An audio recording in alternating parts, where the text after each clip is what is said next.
A respected millionaire faces decades in prison. Accused of financial crimes he mysteriously refuses to contest. During the tense trial, when his conviction seems inevitable, an 8-year-old girl bursts into the courtroom crying desperately, "Please, don't take my daddy to prison." Shock fills the room. Everyone knows he has no children. When the judge tries to remove her, she refuses to leave and begins to reveal something that could change everything. What happens next will leave everyone speechless. The airport air was a thick mix of stale, recycled coffee, expensive perfume, and the silent anxiety of thousands of rushed goodbyes and hurried hellos. For Leah, sitting on the cold pavement outside the automatic glass doors, it smelled like a world she didn't belong to. At 10 years old, she was already an expert in making herself invisible, shrinking into her threadbare coat so the constant flow of hurried travelers saw her only as part of the urban landscape, a small blur of poverty to be ignored. Her eyes, however, were not invisible. They were sharp beacons, absorbing every detail with an intensity that betrayed her age. She watched people's posture, the way they limped, the subtle pallor in their skin. These were habits taught by her mother, a nurse whose wisdom was the only inheritance Leah had left. "Look for the signs, sweetie," her mother used to say, her voice soft as a balm. "The body always tells a story." Now, the stories Leah read in strangers' faces were her only company. Hunger gnawed in her stomach, a familiar, insistent creature, but it was the loneliness that truly hurt. Most people walked past her with their eyes fixed on their phones or lost in their own thoughts, creating an impenetrable bubble. But then one man stopped. He wasn't like the others. He wore a grey suit that looked like it cost more than everything Leah had ever owned, and his leather shoes gleamed even in the weak evening light. Yet it wasn't his obvious wealth that made her hold her breath. It was his gaze. He saw her. His eyes, a surprisingly gentle blue, held neither pity nor disgust, only sincere curiosity. He crouched down, a gesture that put him at her level, and the rushing world around them seemed to slow. "Hello," he said, his voice calm and deep. "My name is Arthur. What's yours?" Leah hesitated. Distrust a second skin she wore for survival. "Leah," she whispered, the words scratching her dry throat. He smiled, and the smile warmed something frozen inside her. "That's a beautiful name. Leah, you look hungry." He didn't wait for an answer. He pulled a crisp, folded $20 bill from his wallet. "Why don't you get yourself something to eat? Something hot?" Leah's fingers trembled as they touched the paper. $20. It was more cash than she had seen in weeks. It was one hot meal, maybe two. It was the promise of a night without the sharp ache of hunger. "Thank you," she mumbled, her eyes watering. He simply nodded, stood up, and with one last gentle smile, walked through the glass doors, disappearing into the terminal's bright glow. Leah stayed there, clutching the bill like a treasure, her heart pounding wildly with a mixture of gratitude and astonishment. For the first time in a long time, someone had treated her like a person. Driven by an impulse she didn't understand, she crawled closer to the glass, wanting to engrave her benefactor's face onto her memory. She watched him walk through the concourse, a man whose fortune was evident in every confident stride. He stopped at a vending machine, inserted some coins, and grabbed a small bag of peanuts. A shiver ran down Leah's spine, a sudden, vivid memory of her mother explaining allergies. Peanuts, Leah, for some people, it's like poison. It closes the throat in minutes. Arthur, oblivious to the potential danger he held, answered his cell phone.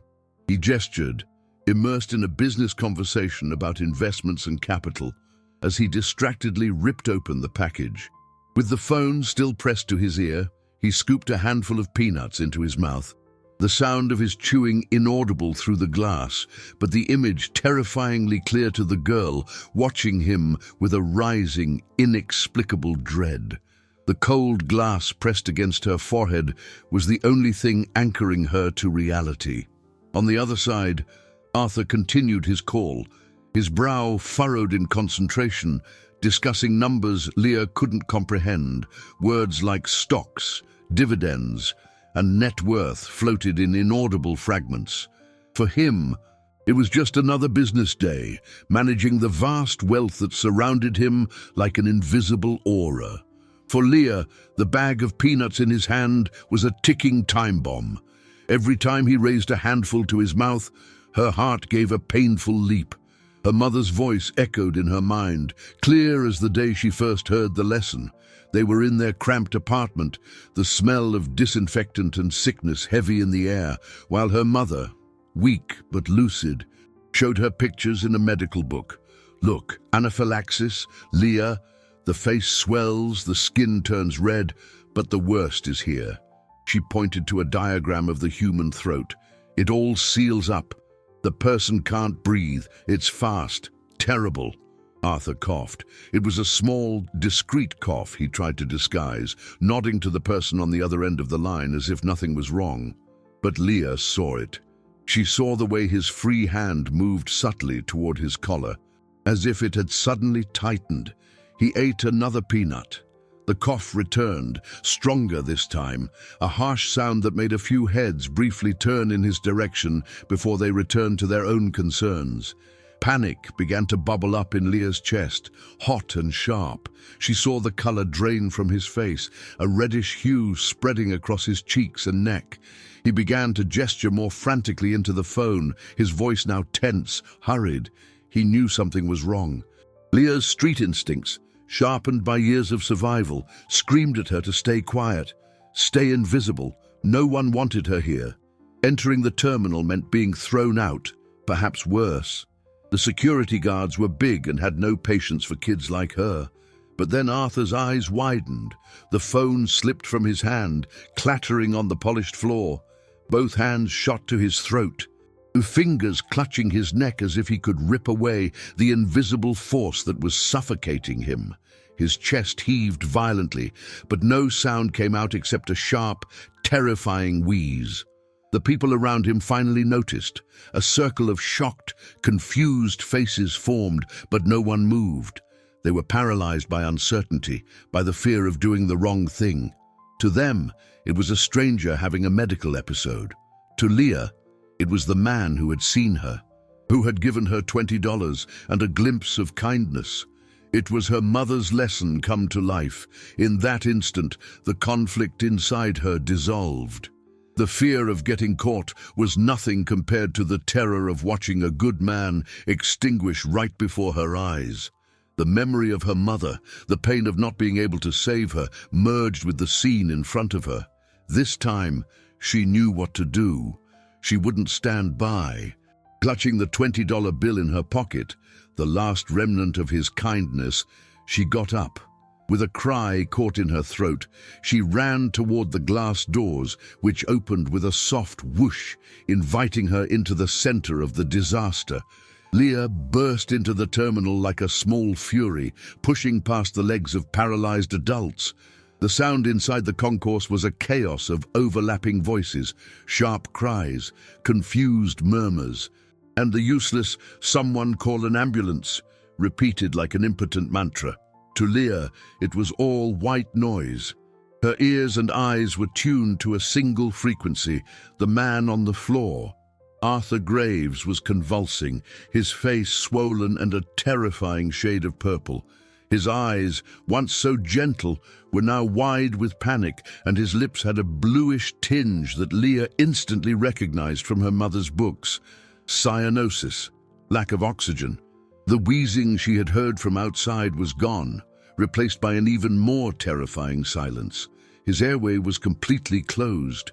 She knew what that meant. They had, at most, a couple of minutes. She knelt beside him, ignoring the gasps of the crowd that now noticed her. A dirty, street-level kid, touching the wealthy, well-dressed man. "He's choking!" shouted a woman. "Someone do the Heimlich!" A burly man tried to roll Arthur over, but his body was heavy and unresponsive. "It's not choking!" Leah's voice came out, surprisingly loud and steady. "It's his throat. It's closing up." No one paid attention to her. To them, she was just a scared child, babbling nonsense. But Leah didn't need their permission. She needed action. Her mind was a whirlwind of nursing lessons, of late nights reading her mother's manuals while caring for her. She could see the diagrams in her head, the arrows showing airflow, the red X marking the obstruction. A memory of a specific conversation surged forward, her mother pointing to the trachea in a drawing. When all else fails, Leah, you need to create a new path for air below the blockage. It's a last resort, but it saves lives. A last resort. Time was running out. Arthur stopped struggling. His body went limp, a terrible sign that he was losing consciousness. Leah didn't hesitate. Her small hands began patting his suit pockets, desperately searching for something, anything. Coat pocket, nothing. Pants pockets, a thick wallet and a key ring. Useless. Then she saw it. Clipped to the inner breast pocket of his jacket, a slender silver metal pen with a fine, elegant point. It wasn't ideal, but it would have to do. She yanked it out. The crowd gasped collectively. The sight was shocking. The ragged girl, kneeling over the millionaire's body, wielding a sharp object. The narrative in their minds formed instantly. An attack, an inexplicable and brutal assault. The security guard shouted, "Drop that, kid! Get away from him now!" He was only a few yards away. Leah looked up for a fraction of a second, seeing the fear and anger in the faces around her. They didn't understand, but their understanding wouldn't save Arthur. Only action would. With one hand, she tilted his head back, exposing his neck. With the other, she used her thumb to locate the small, soft depression in his throat, the exact spot her mother had described, the cricothyroid membrane, the place where the cartilage was thin, the entryway. She held the pen like a dagger, the cold metal against her trembling fingers, and aimed for the spot that would save his life and that, she feared, could ruin hers. Time seemed to stretch and contract in that suspended moment. The security guard's shout was a distant sound, muffled by the frantic beat of Leah's heart in her own ears. The world shrank to that small point on Arthur's neck, the cold metal of the pen, and the firm memory of her mother's voice, steady but careful, with conviction. With a breath she didn't know she was holding, she pushed. There was resistance, the skin yielding beneath the metal tip, and then a small pop, almost inaudible amidst the chaos, but which reverberated throughout her body. She didn't pierce deep, just enough to puncture the membrane, creating an opening.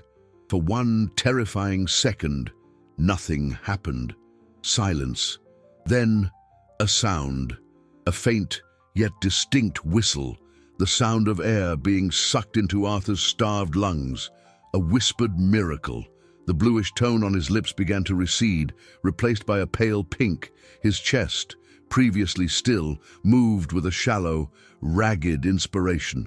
He was breathing. A wave of relief so overwhelming swept through Leah that her legs weakened. She had done it. She saved him. The relief, however, lasted only a heartbeat. A woman's sharp scream pierced her bubble of concentration. My God, she stabbed him!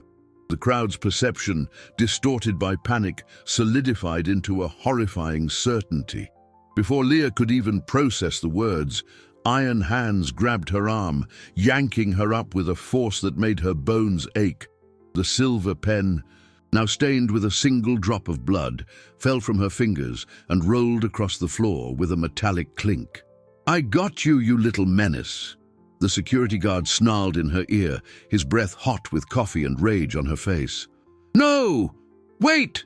Leah cried, her voice shrill with panic. He's breathing! I helped! She turned desperately, trying to make them look. Look at him! But no one was looking at Arthur. All eyes were on her, full of horror and accusation. They saw only a wild-eyed street kid hovering over a helpless man with what looked like a weapon. The image was damning. The guard started dragging her away, her shoes scraping the polished floor. She fought, twisting in his grip. Please, I saved him. My mom taught me. Her words were shreds of sound, lost in the growing cacophony. She thought of the money he gave her, his kindness. He was a man of vast fortune, with businesses and assets that probably stretched across continents, but none of that mattered when the air wouldn't reach his lungs, and she had saved him. Why couldn't anyone see? As she was pulled toward a door marked "Restricted Access," she saw, through the glass entrance doors, flashing red and blue lights. The EMTs. Help was arriving. They would know. They would understand what she had done. A thread of hope emerged in her chest. But hope was crushed as the guard roughly shoved her through the door, which closed behind them with a heavy, final click. The sound of the terminal was suddenly cut off, replaced by the cold silence of a sterile, windowless hallway. She was alone with her accuser, separated from the only person who could prove her innocence and the professionals who could confirm her heroism. The door that closed felt like a jail cell. The room they dragged her into was small, cold, and impersonal. It smelled of floor cleaner and old fear. A metal table, 2 chairs, and grey walls made up the entire scene of her new nightmare. The guard pushed her into one of the chairs with unnecessary force. "Stay there and don't move," he ordered, his voice filled with contempt. He stood guard near the door, arms crossed over his chest, treating her like a dangerous animal. Time crawled. Every second was an agony. Leah could hear sirens outside, the distant sound of hurried voices and the buzzing of equipment. The EMTs were with Arthur now. They would be caring for him, stabilizing him, rushing him to the hospital. They would see the small hole in his throat, the pen on the floor. Would they understand? Hope wrestled with panic in her chest. Minutes later, a man and a woman in police uniforms entered the room. Their faces were impassive, their eyes examining Leah with a professional coldness that made her shrink. "So this is our assailant," the female officer said, a tone of disbelief in her voice. "What's your name, girl?" Leah swallowed hard. "Leah." "Just Leah?" the male officer asked, opening a small notebook. "No last name. Where are your parents?" The question hit her like a punch. "My mom." "She's gone." "And your father?" Leah shook her head, her eyes fixed on the floor. The ensuing silence was heavy. She was a nobody, a child with no name, no family, an easy target. "Listen, Leah," the female officer began, her tone softening into a false sympathy Leah knew well. "We have dozens of witnesses out there. They all say the same thing. They saw you attack that man. You injured him with that pen." "No!" Leah protested, her voice choked. "I didn't attack him. He couldn't breathe. He ate peanuts. He's allergic. I opened a path for the air. My mother was a nurse. She taught me." The officers exchanged a look. It was a mixture of pity and skepticism, a fantastical story from a desperate street kid. "A nurse, huh?" the male officer said. "And she taught you to puncture people's throats with a ballpoint pen?" The humiliation burned in her cheeks. They didn't believe her. To them, the truth was what seemed most likely: a street child, perhaps mentally unstable, assaulting a rich man. The social disparity between her and Arthur Graves was an abyss that no explanation, however true, could bridge. "You can talk to the paramedics," she insisted, clinging to that last hope. "They'll know. They'll see I helped." The female officer sighed. "We'll take care of that, Leah. But for now, you need to come with us. We have to take you somewhere safe." Safe place. The words were venom. Leah knew what that meant. A juvenile hall, a detention center, the kind of place she had run away from before, a place worse than the streets. Panic suffocated her, as real as Arthur's lack of air. "No, please.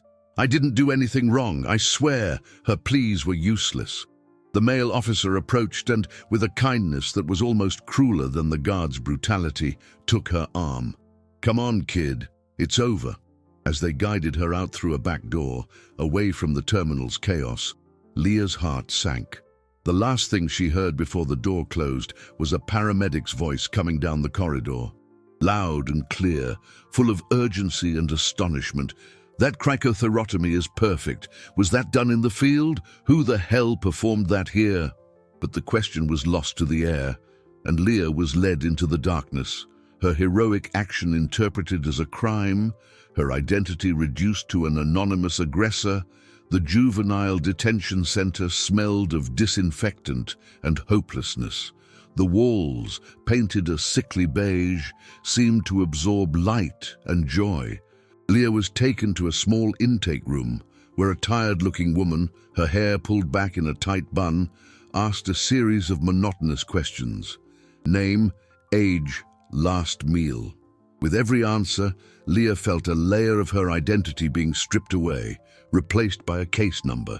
She tried to explain again, the story spilling out in a desperate torrent about peanuts, allergies, and the silver pen.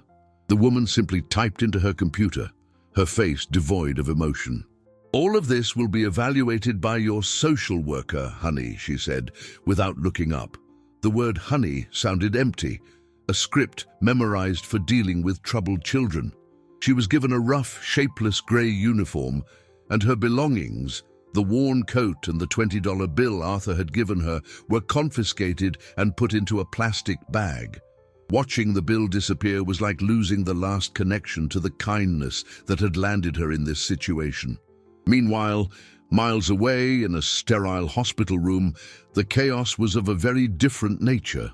Arthur Graves woke up with the sensation of a knife in his throat and the sound of rhythmic beeps. A nurse hovered over him, adjusting an IV drip. The memory returned in confused flashes, the taste of peanuts, the sudden constriction in his chest, the blind terror of asphyxiation, and a face. The face of a young girl, with large, scared eyes, leaning over him. What happened?" he managed to croak, his voice a hoarse, painful whisper. The nurse smiled. "You had a very severe allergic reaction, Mr. Graves. Anaphylactic shock. You're extremely lucky. Someone at the airport performed an emergency cricothyrotomy on you. Saved your life." The word sounded technical, but Arthur understood the essential part. Someone had opened his throat so he could breathe. "The girl," he whispered. "A small girl. She was there." The nurse frowned. The EMT crew mentioned something about a disturbance, but when they arrived, the police had already taken a girl into custody for assault. Arthur felt an icy cold spread through his veins, colder than any medication. Assault. The girl who had given him air. The memory solidified in his mind. The panic of the crowd, the accusation in their eyes, her terrified face as she was dragged away.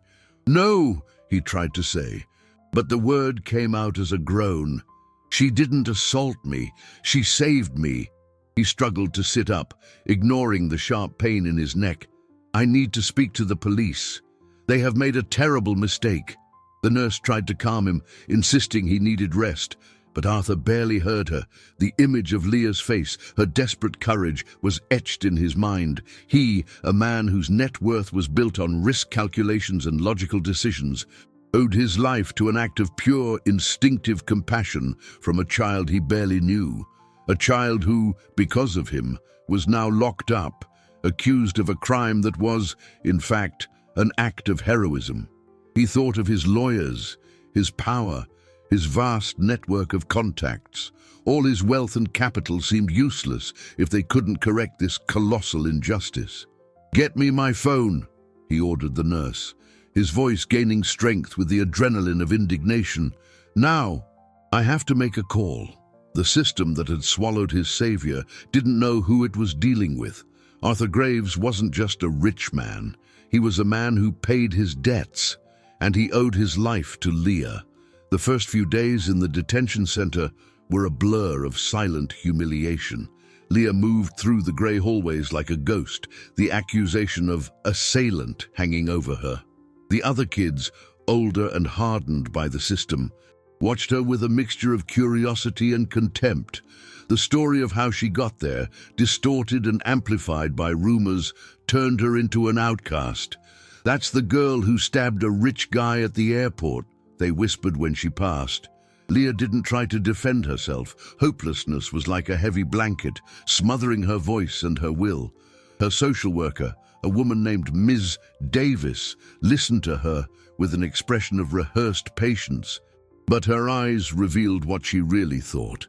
Just another invented story to escape the consequences. "We'll look into it, Leah," she said at the end of the first session, the promise sounding hollow. The system had its narrative, and the truth of an undocumented street child didn't carry enough weight to change it. Meanwhile, Arthur Graves's fury transformed into an efficient, relentless machine. From his hospital bed, he mobilized his legal team. And find her, he ordered his chief counsel, a man named Benjamin Carter, whose reputation was as impeccable as his suits. "Her name is Leah, 10 years old. She was taken from the airport.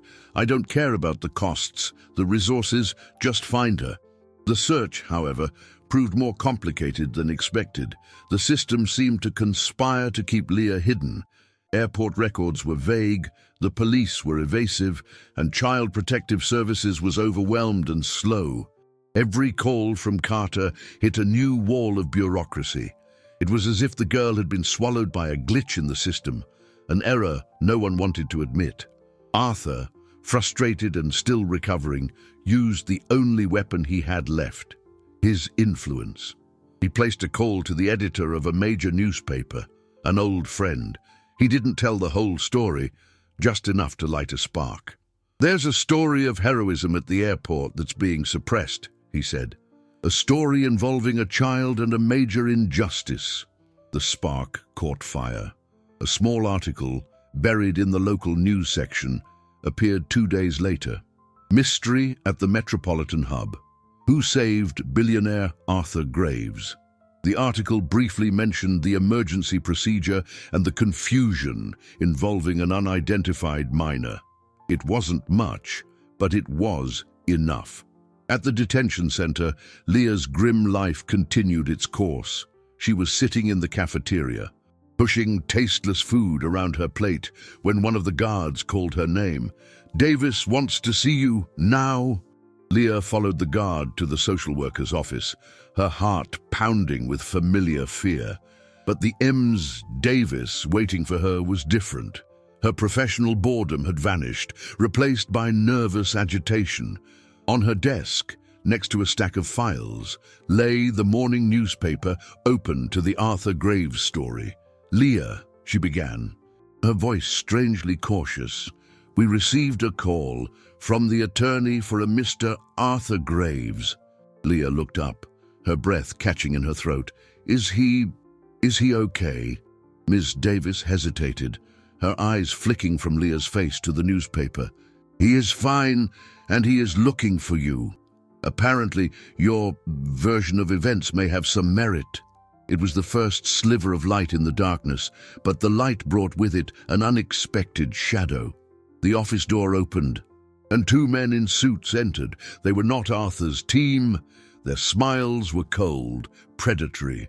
"Ms. Davis, we are from the law firm Miller and Finch," said the man in front. "We are here to represent the interests of young Leah. We've been informed of the incident and believe she has a very strong case for negligence against Mr. Graves for placing her in such a traumatic situation." Leah looked from one face to the other, confusion morphing into a new kind of fear. They weren't here to help her. They were here to use her story, to turn her act of salvation into a weapon against the only man who had treated her with kindness. The Miller and Finch lawyers, with their expensive shoes and oily smiles, turned Mrs. Davis's small office into a verbal battlefield. They spoke of emotional distress, fiduciary responsibility, and the negligence of an adult interacting with an unaccompanied minor. To Leah, the words were scary jargon, but the intention was clear. They wanted to sue Arthur. Mr. Graves, a man of immense fortune, gave a vulnerable child a significant amount of cash and then, through his own recklessness, created a panic situation that resulted in our client's trauma and wrongful detention, explained the lead attorney. whose name was Marcus Thorne. He spoke as if Leah wasn't there, as if she were an object, an asset to be exploited in a complex business game. Miss Davis, clearly intimidated, shuffled her papers, unsure how to react. The sudden arrival of high-caliber attorneys on behalf of a child in her custody was an unprecedented event. Leah, for her part, felt a wave of nausea. They were twisting the truth, painting Arthur's kindness as an irresponsible act. They were turning her savior into a villain. "I don't want to sue anyone," Leah said, her voice low but firm. "He was good to me. I just wanted to help." Thorne turned to her, his smile condescending. "Sweetheart, you don't understand the complexities of the law. We are here to protect you. Just imagine, with the settlement we can achieve, you'll never have to worry about anything again. A significant portion of his assets can secure your future." The idea was repulsive. They weren't talking about justice, they were talking about profit. They saw in her an opportunity to capitalize on Arthur's misfortune, a chance to carve out a slice of his vast net worth. Just then, Miss Davis's phone rang. She answered, her brow furrowed. After a few seconds of listening, she paled. "It's Benjamin Carter," she whispered, covering the mouthpiece. "Mr. Graves's attorney. He's in reception." Thorne and his colleague exchanged a look of triumph. The prey had walked into the trap. When Carter entered, the contrast with the other two lawyers was stark. He was older, with a calm bearing and eyes that conveyed intelligence and integrity. He ignored Thorne and addressed Leah directly. "Leah, my name is Ben. Mr. Graves sent me. He is very worried about you and wants to personally thank you for saving his life." The sincerity in his voice was a balm to Leah's wounded soul. For the first time since the airport, someone looked at her and saw a hero, not a criminal or an opportunity. "Is he really okay?" she asked, genuine concern in her voice. "He is recovering quickly thanks to you," Carter replied, "and he is furious about what happened. We are doing everything to get you out of here as fast as possible." Thorne interrupted, his tone arrogant. "I'm afraid it's not that simple, Carter. We now represent Miss Leah. Any discussions must go through us, and we are preparing a substantial lawsuit." Carter looked at Thorne as if observing a particularly unpleasant insect. "You don't represent anyone until a judge appoints a legal guardian for this child. And rest assured, we will do everything to ensure that guardian is not an opportunistic vulture." The tension in the room was palpable. Leah was trapped in the middle, the prize in a legal dispute she didn't fully understand. On one side, men who wanted to use her pain for profit. On the other, the promise of help from the man whose life she had saved. The complexity of her situation was crushing her. She was no longer just a girl who had done the right thing. She was a piece in a chess game involving power, money, and a billionaire's reputation. The cell door seemed further and further away. Benjamin Carter's arrival was like a stone thrown into a stagnant pond, creating waves that spread throughout the system. The news that billionaire Arthur Graves was personally involved in the case of the airport assailant girl changed everything. Suddenly, Leah's story was no longer the delusion of a street child. It was crucial testimony. Ms. Davis's office became the epicenter of a legal battle. Carter, with his methodical and calm approach, filed an emergency petition with the juvenile court, requesting Leah's immediate release and the appointment of a neutral guardian ad litem to represent her best interests. Marcus Thorne and his team counterattacked, arguing that Leah was traumatized and vulnerable to manipulation by the rich man who caused her suffering. Their fight was noisy and full of legal maneuvering, but for Leah, the deepest conflict was happening silently within herself. During one of Carter's visits, he brought a tablet and showed her a video message from Arthur. He was still in the hospital, looking pale, with a bandage on his neck, but his blue eyes were clear and filled with overwhelming gratitude. "Leah," he said, his voice still hoarse, "I don't have the words to thank you. You were brave and brilliant. What happened to you is a terrible injustice, and I promise I will move heaven and earth to fix it. Please be strong. Help is on the way." Seeing his face, hearing his promise, was an immense relief, but it also awakened an old pain. His kindness reminded her of a world she had lost, a world with care and protection, and that made her think of her mother. The nights she practiced bandaging her dolls while her mother patiently guided her, the pride in her mother's eyes when Leah recited the names of the human bones. These were the moments that shaped her, that gave her the knowledge to save Arthur. But they were also the memories that haunted her, for they were intrinsically linked to her loss and the reason she was alone. One day, Mrs. Davis called her into her office. There was a new file on her desk. "Leah, we received your records from the group home you ran away from," she said, her tone softer than usual. The mention of the group home made Leah's stomach clench. It was the place she was sent after her mother's death, a place of rigid rules and little compassion, where her curiosity was seen as insubordination and her sadness as a problem to be medicated. "The director wrote a note here," Miss Davis continued, reading the paper. "He says you were a difficult child, prone to fantasies, and that you stole medical texts from the infirmary." Leah was paralyzed. Stole. She never stole. The nurse, a kind elderly woman, seeing her passion, let her borrow the books. But she was long gone, replaced by someone who saw only rules and infractions. That note, written by a man who barely knew her, was poison, a lie that now became part of her official record, reinforcing the narrative that she was a troubled and unreliable child.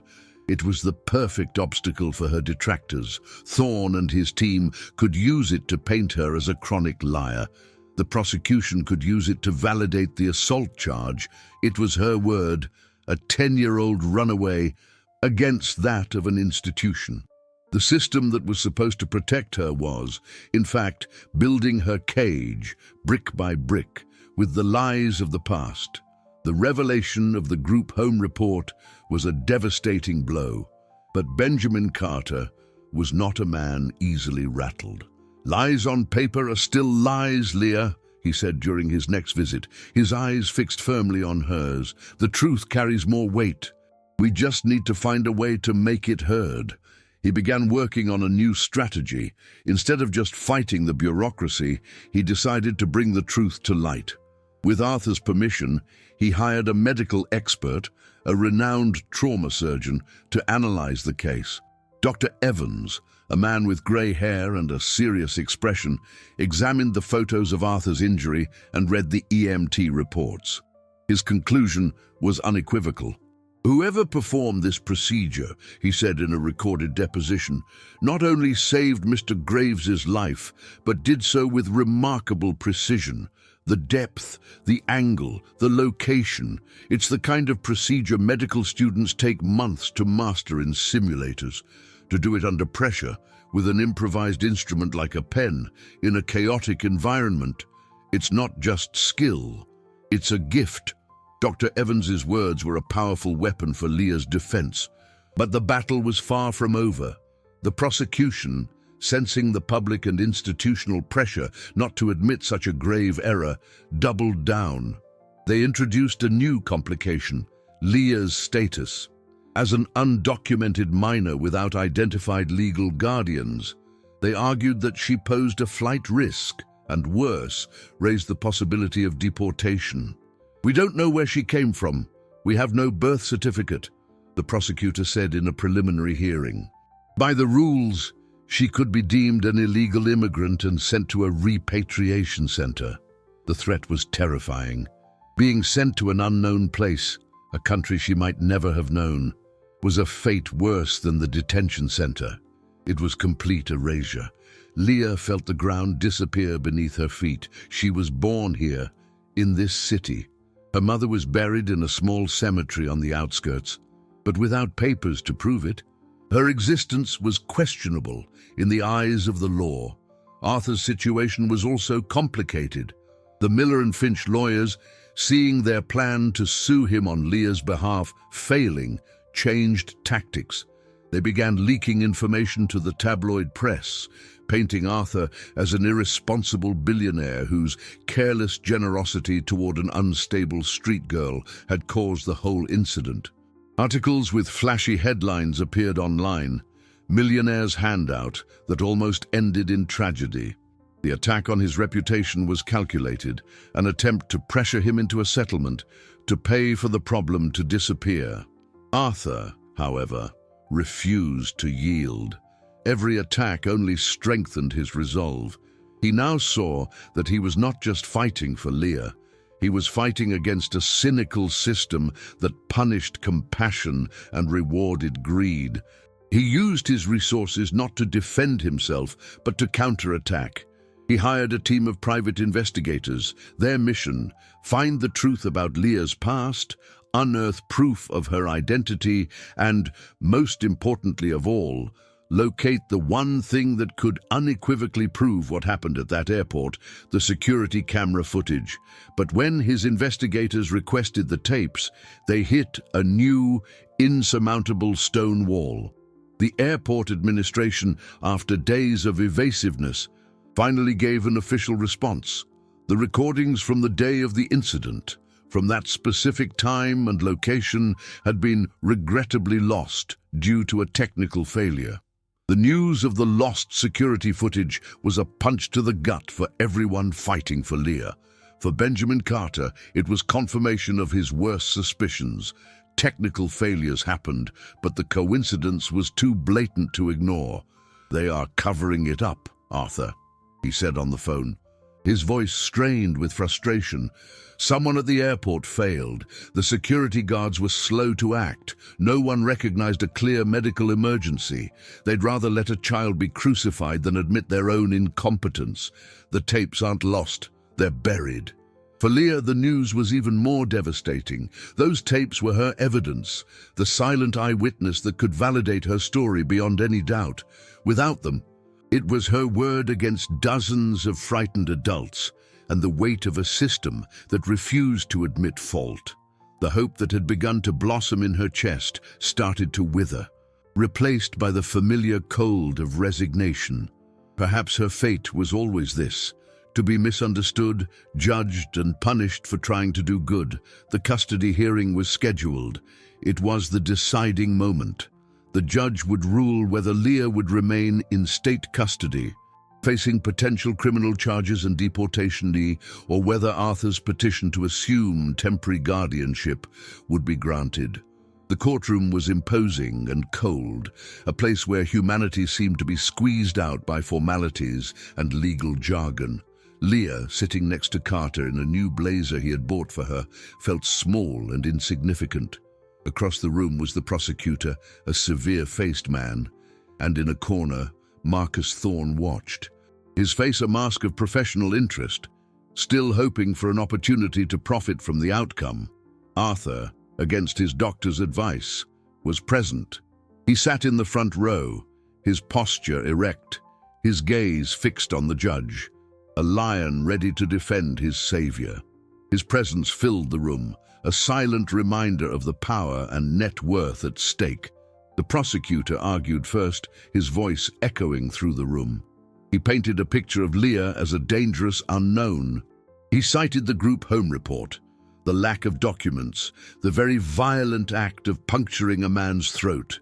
"We don't know who she is, Your Honor. We don't know what she is capable of. The state has a duty to act with caution." When it was Carter's turn, he spoke with contained passion. He presented Dr. Evans's testimony, highlighting Leah's skill and courage. He spoke of Arthur's gratitude and the injustice of punishing a heroic act. "We are here today because this girl saw a human being in danger, and instead of fleeing like so many others, she acted. She used the knowledge her mother gave her to save a life. The system, in its haste to find a culprit, failed to recognize a hero." The judge, a middle-aged woman with a face that revealed little, listened to everything in silence. The tension in the room was almost unbearable. Leah felt everyone's eyes on her, dissecting her, judging her. Her future was being decided by strangers, based on fragments of her life, many of them distorted or false. Carter had one last card to play. He called his first and only witness. The defense calls Arthur Graves to the stand. A murmur swept through the room. Arthur rose slowly and walked to the stand, each step echoing in the silent room. He took the oath, his voice steady, and sat down, turning to face not the lawyer, but directly the judge. And for an instant, his gaze met Leah's, a silent promise passing between them. "Mr. Graves," Carter began, his calm voice filling the courtroom silence, "can you describe for the court, in your own words, what happened on the day of the incident at the airport?" Arthur took a deep breath, his eyes never leaving the judge. He didn't speak as a billionaire or a business magnate. He spoke as a man who had stared death in the face. He described the business call, the distraction, the first sign that something was wrong, the tightness in his throat, the sudden inability to draw air. His narrative was raw and visceral. He spared no details about the terror, the darkness invading his vision, the overwhelming certainty that he was dying. "I was on the floor, surrounded by people, but completely alone," he said, his voice thick with emotion. "No one knew what to do. They were just watching, paralyzed. And then I saw a face." He paused, turning to look directly at Leah. "I saw this girl's face. Amidst all the panic, she was the only person who didn't look scared. She looked focused. She knew what was happening." The prosecutor rose. "Objection, Your Honor. Mr. Graves could not possibly know what the minor was thinking." "Overruled," the judge said, her eyes fixed on Arthur. "Continue, Mr. Graves." "She didn't hesitate," Arthur continued, his voice gaining strength. "She ran right to me. Ignoring everyone and everything, I felt her small hands on my neck, searching for something, and then I felt a sharp pain, and right after that, air. The sweetest sound I've ever heard in my life was the sound of air entering my lungs again. This girl, Your Honor, did not attack me. She gave me breath when mine had run out. She gave me my life back." The silence that followed was profound, broken only by a muffled sob from Leah. Arthur's words were the validation she had desperately longed for, the truth spoken aloud in a place of power. The prosecutor, realizing he was losing ground, went on the attack in his cross-examination. "Mr. Graves, you are a man of immense wealth and influence, are you not? Your net worth is estimated in the billions of dollars." "My finances are not relevant here," Arthur replied coldly. "I would argue they are," the prosecutor countered. "Could it be possible that you, feeling guilty for creating a dangerous situation, are now trying to protect this child, perhaps exaggerating her role to ease your own conscience?" The insinuation was venomous. Arthur looked at the prosecutor with icy contempt. "Conscience? Let me tell you about conscience. My conscience tells me that if it weren't for Leah, my vast fortune, my businesses, my investments in stocks, crypto, and gold would have meant nothing, because I'd be dead. My conscience tells me that the system you represent took a hero and locked her in a cell. My conscience tells me we are wasting time discussing my finances when an innocent child's freedom is at stake." His voice echoed through the room, filled with an authority that went beyond his wealth. It was the authority of conviction. He turned again to the judge. "Your Honor, I know the evidence is circumstantial. I know the security tapes disappeared, but I ask you to look at her. Look at this 10-year-old child who, in a moment of crisis, demonstrated more courage and clarity of thought than any adult in that room. This is not the act of a criminal.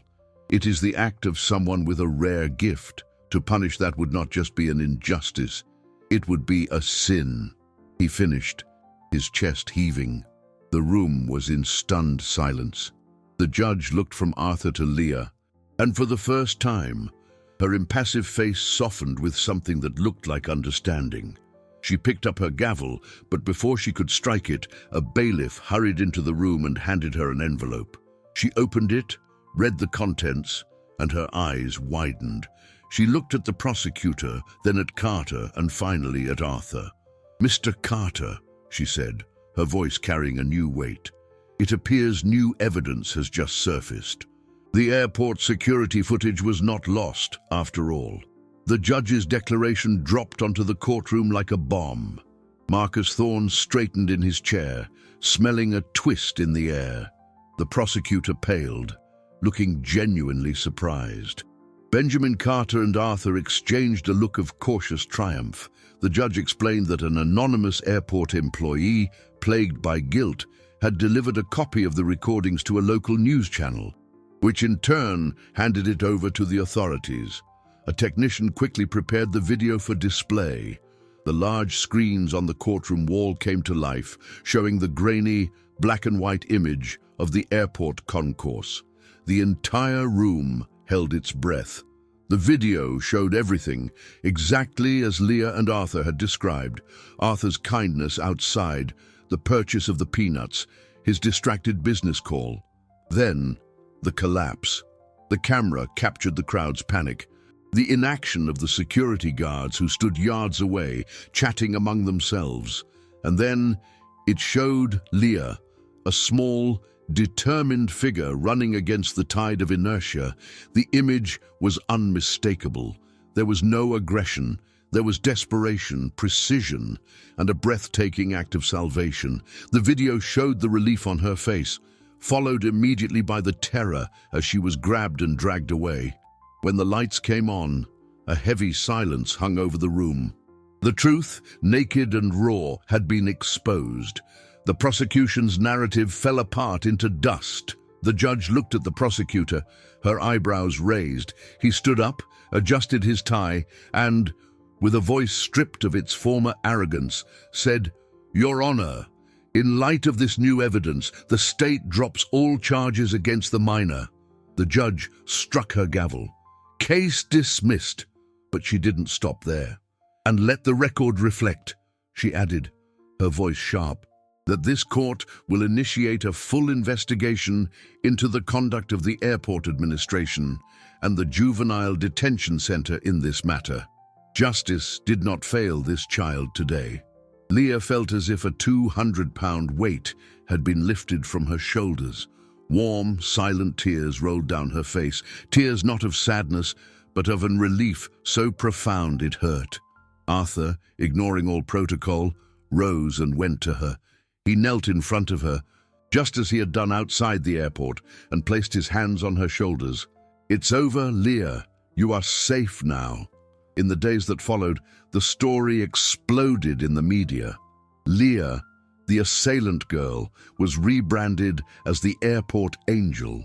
The investigation promised by the judge led to suspensions and a complete overhaul of the airport's emergency protocols. Marcus Thorne and his firm quietly vanished, their attempt at exploitation exposed by the truth. Arthur fulfilled his promise. He used his lawyers not to punish, but to build. First, they located Leah's birth certificate and her mother's death certificate, establishing her citizenship and identity once and for all. The slanderous group home report was challenged and removed from her file. Then came the most important step. In a private hearing, with Leah by his side, Arthur Graves, the solitary billionaire whose life was filled with deals and managing his capital, made the most important request of his life. He asked to adopt Leah. "She didn't just save my life," he told the judge. "She reminded me of what truly matters: compassion, courage. She is the best legacy I could leave to the world. I want to give her the home and the opportunities she deserves." Leah, who had spent her life learning to expect nothing from anyone, heard the words and felt something new and fragile blossom in her heart, the hope of belonging somewhere. When the judge asked if she consented, she looked at Arthur's gentle face, and for the first time in years, her future didn't look like a dark, lonely road, but an open, bright horizon. She nodded, a small gesture that sealed her new beginning. 4 weeks after that fateful encounter, Leah's world was unrecognizable. The oppressive grey of the detention center was replaced by the warm colors and soft light of Arthur's home. An elegant residence with more windows than walls, overlooking a vibrant garden. The silence that was once filled with loneliness was now punctuated by laughter, conversations about the day, and the sound of Arthur trying, without much success, to learn the rules of a board game Leah loved. She had her own room, painted in her favorite shade of blue, with a bookshelf Arthur insisted on filling with every book she could wish for. Her mother's old medical manuals, recovered from a storage unit where her few belongings had been kept, now occupied a place of honor alongside new, gleaming volumes on biology and anatomy. He enrolled her in a prestigious private school, known for its advanced science program. At first, she felt like an outsider, a small vessel adrift in a sea of starched uniforms and designer backpacks. But her sharp intellect and genuine passion for learning quickly made her a standout student. She discovered that the knowledge her mother had given her was not just a set of survival tools, but the foundation of a vocation. Arthur, in turn, was also transformed. The man who lived for the next deal, the increase in his cash flow, and the profitability of his investments, discovered a new kind of wealth, the joy of watching Leah devour a book, the satisfaction of helping her with homework, the sound of her footsteps through the house. These were the new dividends of his life, a type of profit no stock market investment could match. He established a foundation in Leah's mother's name, dedicated to providing scholarships for disadvantaged children who dreamed of pursuing careers in healthcare. One day, they returned to the airport. It was no longer a place of trauma, but of triumph. On the wall of the new emergency medical center, a bronze plaque gleamed. It read, "In honor of Leah's courage, who reminded us that a hero can be found anywhere and that a single act of compassion can change the world." The exact area where she had performed the tracheotomy had been converted into a modern training facility, where airport employees now learned advanced first aid, ensuring no one else would have to rely on a child's heroism to survive. As they stood there, holding hands, looking at the plaque, Leah remembered the scared, hungry girl who sat outside those same doors. It felt like a lifetime ago. She was no longer invisible. She was seen, loved, and had a purpose. She knew the path ahead would have its challenges, but she was no longer afraid. The courage that made her run toward danger was the same courage that would help her navigate her new world. She looked at Arthur, whose smile reflected the pride and affection he felt for her. He, who had almost lost everything, had gained the most precious thing, a family, and she, who had nothing, discovered that knowledge and compassion were the greatest treasures of all. Together, they turned and walked away from the past, toward a future where a silver metal pen was not a symbol of assault, but of a miracle. A reminder that sometimes, to save a life, you must first pierce the surface to let the air in, and with it, hope.